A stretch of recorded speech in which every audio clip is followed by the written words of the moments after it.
Hello everyone, आप सभी का हमारे चैनल में हार्दिक स्वागत है। दोस्तों, आज की वीडियो में हम बात करने वाले हैं Himachal Pradesh JBT entrance exam 2022 के बारे में। तो देखिए दोस्तों, यहाँ पे जो भी हमारे मैथमेटिक्स से रिलेटेड टॉप मोस्ट क्वेश्चंस हैं, उनकी यहाँ पे मैं आपके लिए श्रृंखला लेके आया हूँ। तो दोस्तों, ये जो क्वेश्चंस हैं, इस तरह के क्वेश्चंस हैं जो कि हर बार क्वेश्चन पेपर में देखने को मिलते हैं। तो आपने क्या करना है, अगर मैं आपको एक क्वेश्चन समझाऊंगा, ये जो क्वेश्चन है वो इस तरह से हम सोल्व करेंगे। अगर आपको एक क्वेश्चन आ गया तो आप उससे रिलेटेड जो सारे क्वेश्चंस हैं उनको सोल्व कर पाओगे। तो दोस्तों, माना वीडियो में 5-6 क्वेश्चंस हैं, लेकिन इसमें जो आपका कॉन्सेप्ट है वो क्लियर हो जाएगा, ठीक है। और उसके अकॉर्डिंग जो भी क्वेश्चन आएगा एग्जामिनेशन में, आप उनको सोल्व कर सकते हो। तो दोस्तों, वीडियो इंफॉर्मेटिव होने वाली है। वीडियो में शुरू से लेकर एंड तक बने रहे। अगर आपने अभी तक कॉपी और पेन नहीं पकड़ा है तो सबसे पहले अपने पास कॉपी पेन रखिए। चीजें हैं वो आपको तभी समझ आएंगी, ठीक है दोस्तों। फर्स्ट क्वेश्चन है हमारा, किसी चतुर्भुज के जो कोणों का अनुपात है, कितने प्यारे दोस्तों, 3:5:3:7:9, ठीक है। ये जो हमारे चतुर्भुज है उसके जो कोण है, कितने कोण होते हैं, 4। उनका दोस्तों अनुपात हमें कितना बताया गया है, ये हमारे सामने है। कितना बताया गया है, 3:5:7:9, ठीक है। तो हमने जो उसके सारे कोण है उनका जो योग है वो याद करना है, या उनका माप है वो याद करना है। आप योग भी याद कर सकते हो, आप माप भी याद कर सकते हो, ठीक है दोस्तों। तो यहाँ पे क्या बताया जा रहा है, 3:5:7:9, ठीक है। हमने सबसे पहले क्या करना है, हमने कोणों को मानना है, ठीक है। जैसे मैथमेटिक्स में x की वैल्यू रहती है, इसी तरह से हम यहाँ पे कोणों को मान लेंगे। अभी ये देखिए, हमारे पास 4 कोण तो दिए गए हैं, चाहे इनका अनुपात ही दिए गए हैं, तो हम किस तरह से मानेंगे। सबसे पहले हम लिखेंगे 3x + 5x, ठीक है। आप यहाँ पे कॉपी के ऊपर भी नोट करोगे, 3x + 5x प्लस आगे क्या आएगा, 7x + 9x, ठीक है दोस्तों। ये हमारे चारों कोण हो गए। और किसके बराबर है दोस्तों, ये 360 के बराबर है, ठीक है। यहाँ तक हमारा क्लियर हो गया।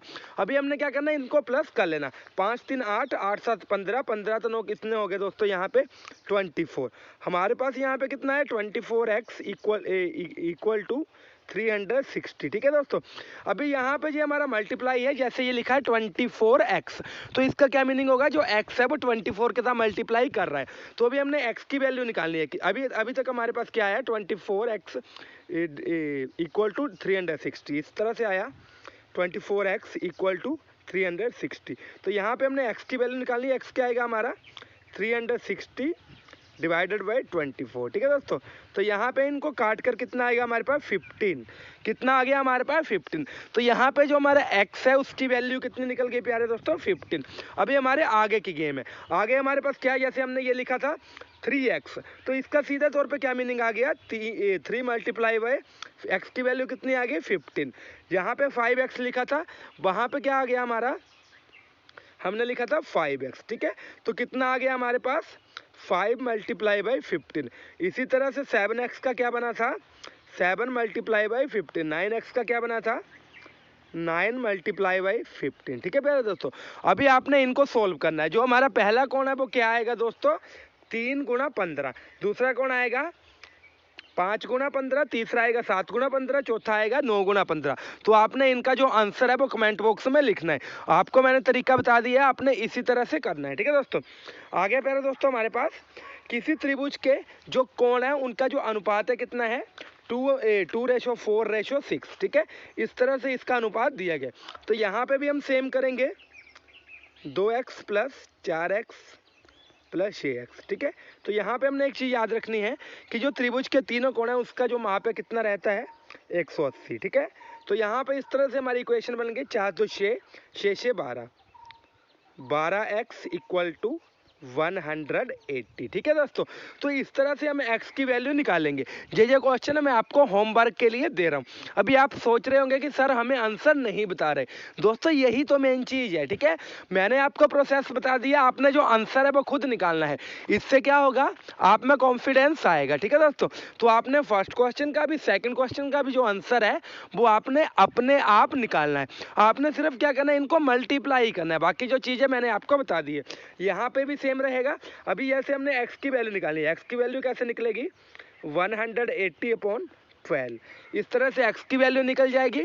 फिर जब x की वैल्यू निकलेगी तो पहले जो कोण है उसका माप क्या रहेगा, जैसे x की वैल्यू जितनी आ रही है, ठीक है, 2x 2 के साथ x को मल्टीप्लाई करेंगे, दूसरे की 4 के साथ x को मल्टीप्लाई करेंगे और तीसरे की 6 के साथ x को मल्टीप्लाई करेंगे। उम्मीद है जो क्वेश्चन है आपको समझ आ गया होगा। ठीक है, आगे हमारा क्वेश्चन नंबर 3 है दोस्तों। राम ने एक टीवी 500 में खरीद लिया और 800 में बेच दिया। राम को कितने प्रतिशत लाभ या हानि हो रहा है। सिंपल सी बात है प्यारे दोस्तों, मेरे पास एक टीवी है, ठीक है, मैंने किसी बंदे से टीवी खरीदा, कितने का, 500 का खरीद लिया, और मैंने अपने फ्रेंड को वही जो टीवी है वो 800 का बेच दिया। 500 का मैंने खरीदा, 800 का बेच दिया, सीधे तौर पे जो 300 रुपये का मुझे लाभ हो रहा है। तो यहाँ पे हम एक चीज़ समझेंगे, जो हमारा क्रय मूल्य है वो किसे कहते हैं, जो कि हमने चीज़ खरीदी है। जैसे 500 का टीवी खरीदा है तो यहाँ पे 500 हमारा क्या आ गया, क्रय मूल्य। ठीक है दोस्तों, क्रय मूल्य हमारा कितना आ गया, 500। 800 में मैंने दूसरे बंदे को बेच दी। जो चीज़ हम दूसरे बंदे को जैसे बेच दी हमने, जैसे 500 की खरीदी एक बंदे से और मैंने 800 की दूसरे बंदे को बेच दी, तो ये जो मैंने बेची है इसको हम कहेंगे विक्रय मूल्य। विक्रय मूल्य प्यारे दोस्तों यहाँ पे हमारा कितना है, 800। ठीक है, 500 हमारा क्रय मूल्य, 800 विक्रय मूल्य। अगर हमारा विक्रय मूल्य याद है हो तो हमें लाभ होता है, रट लेनी है ये चीज़। विक्रय मूल्य याद है हो तो हमें क्या होता है, लाभ, ठीक है, प्रॉफिट रहता है। तो यहाँ पे आपने एक चीज़ समझनी है, ठीक है, जैसे हमारे पास ये जो लाभ है कितने का हुआ है दोस्तों, 300 का। तो लेकिन यहाँ पे बात नहीं खत्म हो रही, हमसे क्या पूछा गया, लाभ या हानि प्रतिशत। अगर लाभ हुआ है तो लाभ प्रतिशत निकालेंगे, अगर हानि हुई है तो हानि प्रतिशत निकालेंगे। तो दोस्तों यहाँ पे लाभ या हानि प्रतिशत निकालने का क्या फॉर्मूला है, सभी यहाँ पे समझेंगे। जैसे हमारे पास ये लाभ है तो हमने अभी लाभ प्रतिशत निकालना है, क्या है, लाभ मल्टीप्लाई डिवाइडेड बाय क्रय मूल्य। ठीक है दोस्तों, आगे है मल्टीप्लाई बाई 100। ठीक है, यहाँ पे आपने ये जो फॉर्मूला है वो लिख लेना है। सबसे पहले हमने प्रॉफिट देखा, फिर उसके बाद जो हमारा क्रय मूल्य है। प्रॉफिट हमारा कितना है दोस्तों, 300। ठीक है, जैसे यहाँ पे दोबारा से हम करेंगे, प्रॉफिट हमारा कितना रहा यहाँ पे, 300, और जो हमारा क्रय मूल्य है दोस्तों कितना है, 500। ठीक है, मल्टीप्लाई बाई 100। ठीक है प्यारे दोस्तों, तो यहाँ पे इसके साथ जे उठ गया, ठीक है, ये कट गया, आगे है 60। ठीक है, यहाँ पे 5 6 30 और आगे है 0। तो यहाँ पे 60% जो है वो हमारा प्रॉफिट रहा है।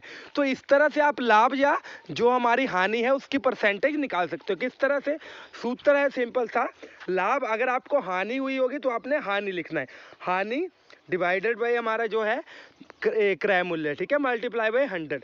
अगर हमें लाभ है तो हमने लाभ लिखा। तो इस तरह से जो हमारा प्रॉफिट परसेंटेज है कितनी निकल गई, 60%। और ये जो हमारा राम है उसको 60% का लाभ हुआ है। ठीक है दोस्तों, उम्मीद है कॉन्सेप्ट समझ आ गया होगा।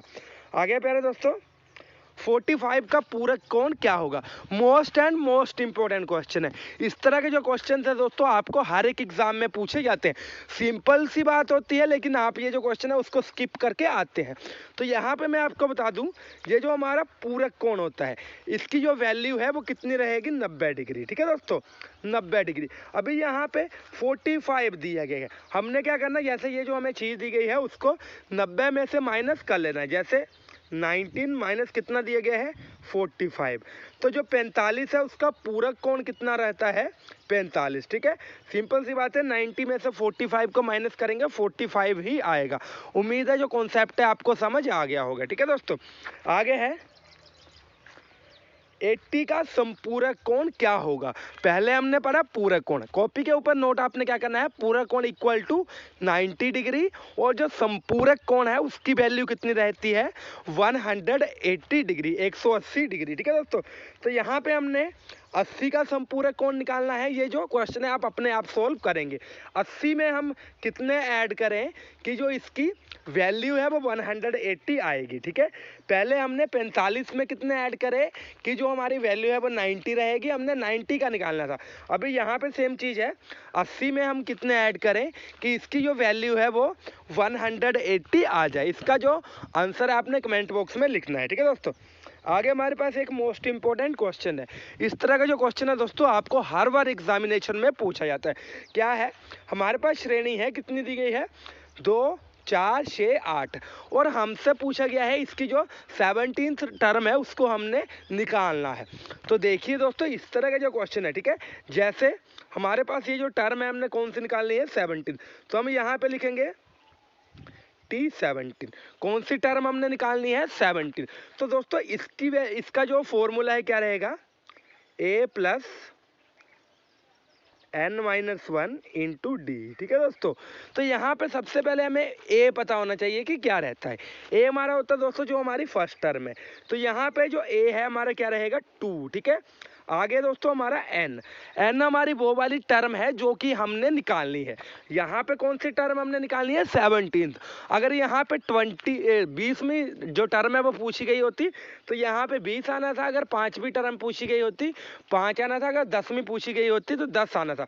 लेकिन अभी कितनी टर्म पूछी गई है 17, तो यहाँ पे हमने लिख दिया 17-1। अभी एक हमारे सामने एक और चीज आई है डी हम किसे कहते हैं। देखिए दोस्तों हमारा जो सेकंड टर्म है वो क्या है 4 और जो फर्स्ट टर्म है वो हमारी क्या है 2। ठीक है, तो जो हमारा डी है वो उसे हम क्या कहते हैं समांतर। जो हमारी सेकंड टर्म है उसमें से हम फर्स्ट टर्म को माइनस कर देंगे।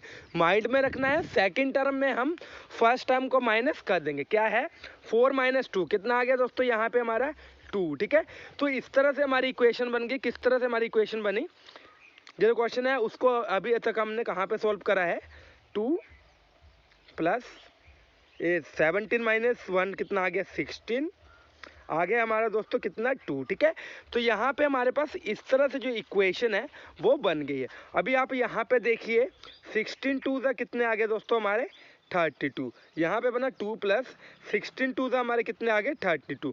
तो जो इसका आंसर है प्यारे दोस्तों वो कितना आ गया 34। ठीक है, जो 17वां पद है उसका यहाँ पे आंसर कितना आ गया 34। तो आपके लिए अभी होमवर्क है, आपने क्या करना है, जो इसका 20वां 22वां और यहाँ पे 23वां जो पद है वो निकालना है। ठीक है, आपके लिए होमवर्क है, ये जो श्रेणी है इसका आपने 20वां 22वां और 23वां जो पद है वो आपने निकालना है। और दोस्तों ये जो क्वेश्चन के आंसर है आप कमेंट बॉक्स में भी लिख सकते हो और इंस्टाग्राम पे भी बता सकते हो। दोस्तों उम्मीद है वीडियो इंफॉर्मेटिव लगी होगी। इसी तरह की वीडियोस के लिए हमारे चैनल को जरूर सब्सक्राइब करिएगा। दोस्तों थैंक यू, जय हिंद, जय भारत, जय हिमाचल।